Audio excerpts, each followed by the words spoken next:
I have Jack Aitken here, as you can see, and it's absolutely amazing to catch up with you and great to see you. Yeah, my pleasure. You caught me at the right time. I Yeah, did, absolutely. You've just done an appearance on the stage to talk about what you're up to this year, is that yeah. right? Yeah, I mean, IMSA full time is the main thing. So sports car racing in America with Cadillac, and I'm gonna hopefully be doing some GT racing as well, but that's all still TBC. Okay, Yeah, we'll wait for that announcement then, absolutely. So we have quite a few followers that are very much invested in Formula 3, Formula 2, and your career in Formula 2 that did lead to a spot in Formula 1. very briefly. Very brief, but it's Yeah. the most brief, exciting Formula 1 stint that anyone's ever done, I think, to be perfectly honest. Let's just go back to Formula 2. And I know this is a long time ago in a different chapter of your book. There was some very exciting moments, and I even remember like the send it, was that Baku, Yeah, the famous, yeah. sending There of. were a few. 2019 was a big year for me. And then, yeah, I did 3 years, 2018, 19, and 20. And 2018 was a tough year. I was kind of still finding my feet. I had George as a teammate, which was a tough task, and he wiped the floor with me, to be honest. So I had to kind of regather myself. And then 2019, I moved to a new team, moved to Campos, who are still doing a great job in F2. I'm glad to Yeah. see. But at the time, they were also struggling a little bit. So it was kind of a nice match. We both came together and had a really strong year. And yeah, it was a whole thing around just sending it, trying to get the move done. And people seemed to like that, so we kept it going. Tried to make good on that promise a few times. I think we won 3 races and had a few Yeah. more podiums. So yeah, Yeah, it was. It was a cracking year that, and I think it probably because Baku is just such a difficult, tricky street circuit that for you to pull that move off was probably why it was just so exciting because of the risk element as well. yeah. No, I remember because I had a few fights with it was with Nick DeVries, who eventually won the championship that year, and we just come out of the pits. It's a dusty street circuit, so off the line there's almost no grip. You got cold tires in F2 when you come out the pit lane.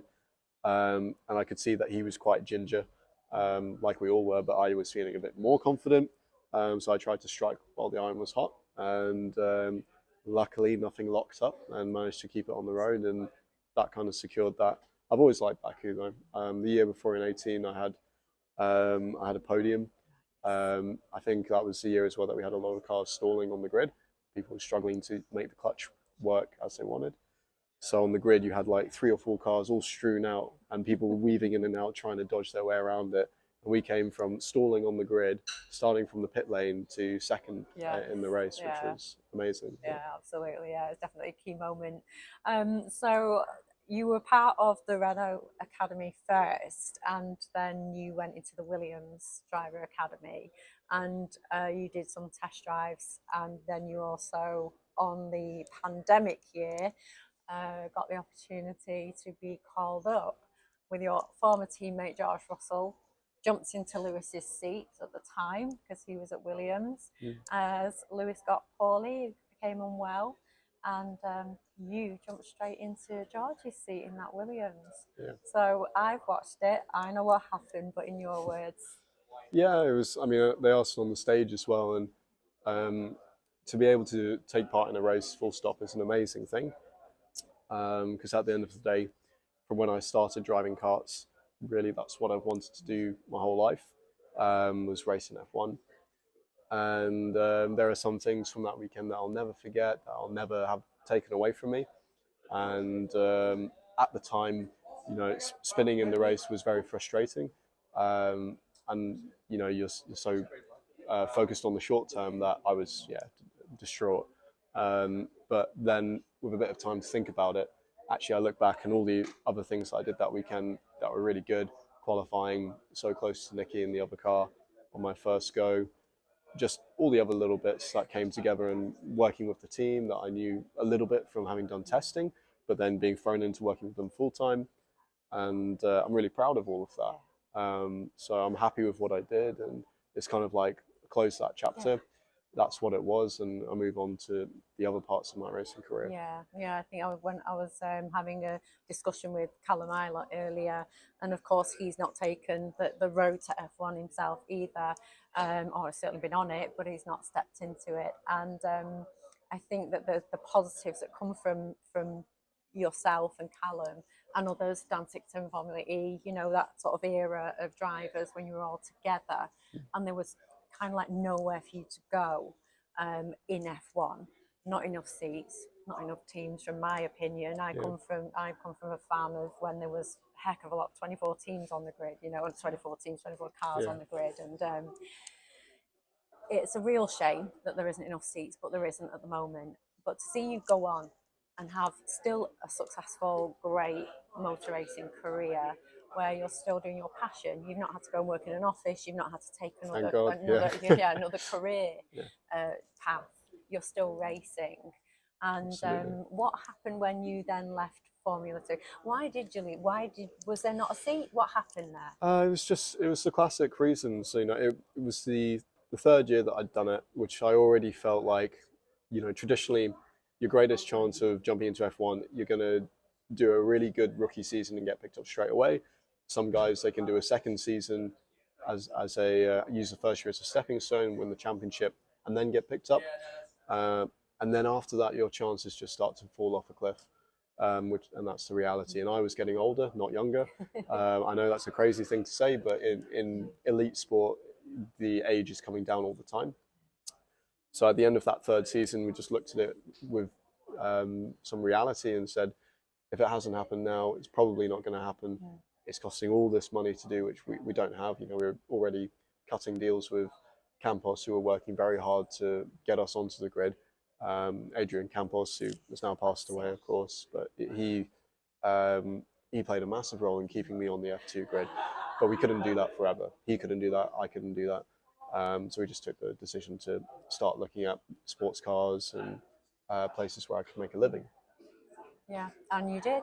So what's happened since? What's happened since F2? The first step was GT3 racing, which is probably the most widespread racing across the world.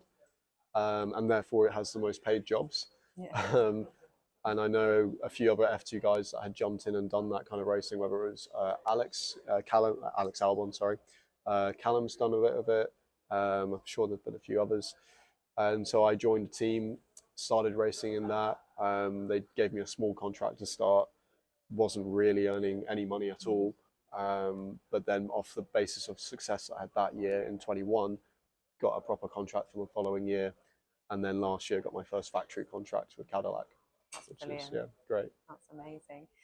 Did you make any sort of really good best friends, you know, throughout your Formula career that you're still in touch with, that you keep in touch with, and you still maybe see? Yeah, there's a few. I mean, it's always hard, right, to have friends in sport.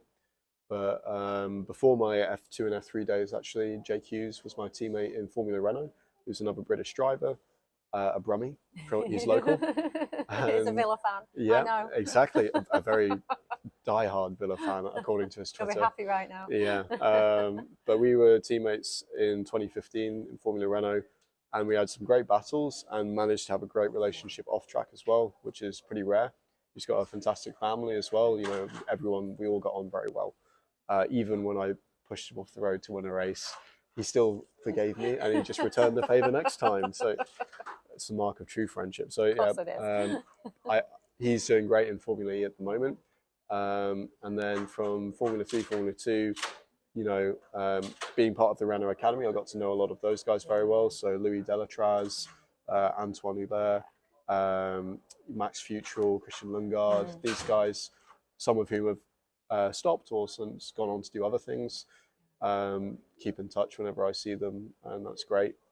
It's a great environment to build up those friendships because you do training camps together, you do testing together, and you're all trying to go for the same thing. So you have a common goal, even if it's, you know, you're competing essentially. I mean, there's a massive sort of almost a brotherhood that's formed between you.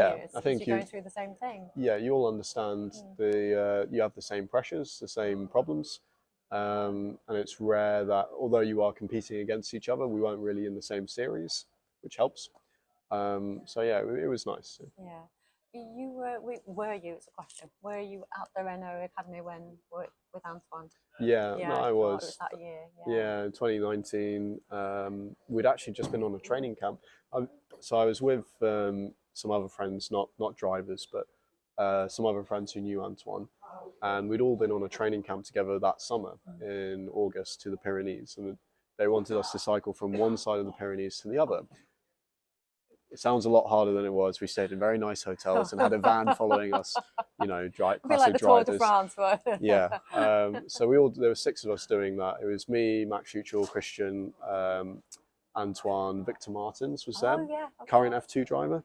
Who else was there? Guan Yu Zhou was there. So it was quite the list. And we really bonded because it was a really hard thing to do. We had some days where it absolutely tipped it down. There was thunder rolling through the mountains, and we were still cycling away.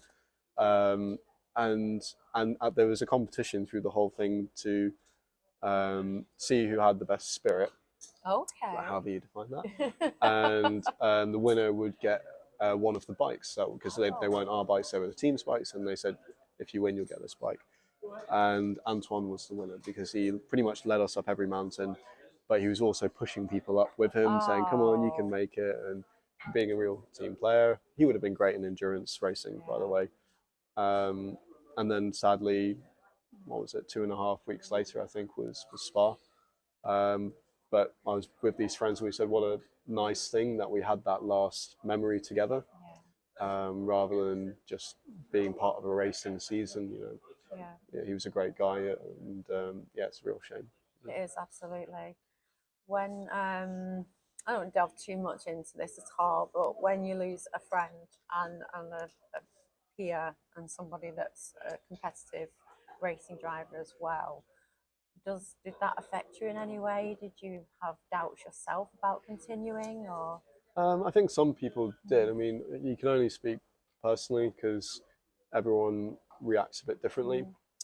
Um, I personally never really considered stopping just for that, because what had changed? Nothing had changed. The risks were the same. You know, it doesn't mean that you're not shocked by it, because, you know, it's one thing to sign a waiver form and say, yeah, there's a 0.01% chance that I'm seriously injured or killed today. You read that on paper, but you don't come to terms with it until something like that happens. But in my mind, nothing had changed. It's what I'm good at. It's what I love. I'm certainly not well educated enough to do anything else. So yeah, and it's my passion. So I still want to do it, and I'm happy to, within reason, take those risks. But it's a terrible thing. Yeah, absolutely. Of course it is. It was incredibly tragic and very sad, you know, for that to happen in this day and age of supposed safer. But a good wake up call in some ways. Yeah. You know, you never want that to be the catalyst, but that corner is different now. Yeah. Not for that reason solely. Things have changed with Formula 2, with the new car that's going to come in the next year or so.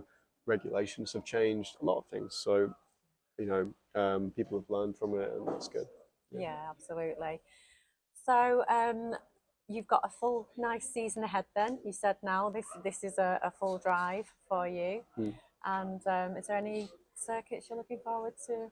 Yeah, quite a few. America's, the IMSA calendar is great because it's a lot of what we would call old school circuits, compared to the Grand Prix tracks that we have in Formula 3, you know, which have quite a lot of runoff these days. There's no way around it, whether it's grass or tarmac. To make it safe for those speeds, they have to. But in America, with the sports car racing, it's, you know, you've got tarmac with the white line, maybe a curb if you're lucky. Then it's grass, gravel, barrier, sometimes just a concrete wall. Decent track limits. Yeah, there's no problem. There's no track limit discussion in the briefing. And that's great for some things and really hard for others. I'm looking forward to Long Beach, the street circuit, because that's meant to be one of the great ones. Laguna Seca, I've been there, but I've never driven it. Some history there. A lot of history and some pretty amazing corners. And I'm looking forward to going back to Sebring, because it's a unique place that rattles your teeth. We had our win there, so it'll be nice to return. And yeah, it's a real challenge, that track, especially over 12 hours. Yeah, absolutely. Mm. Oh, it's been amazing to see you and catch up with you. And I'm really looking forward to seeing you back behind that wheel. And good Thank you. luck. And I wish you every Yeah. success. Appreciate it. Thank you.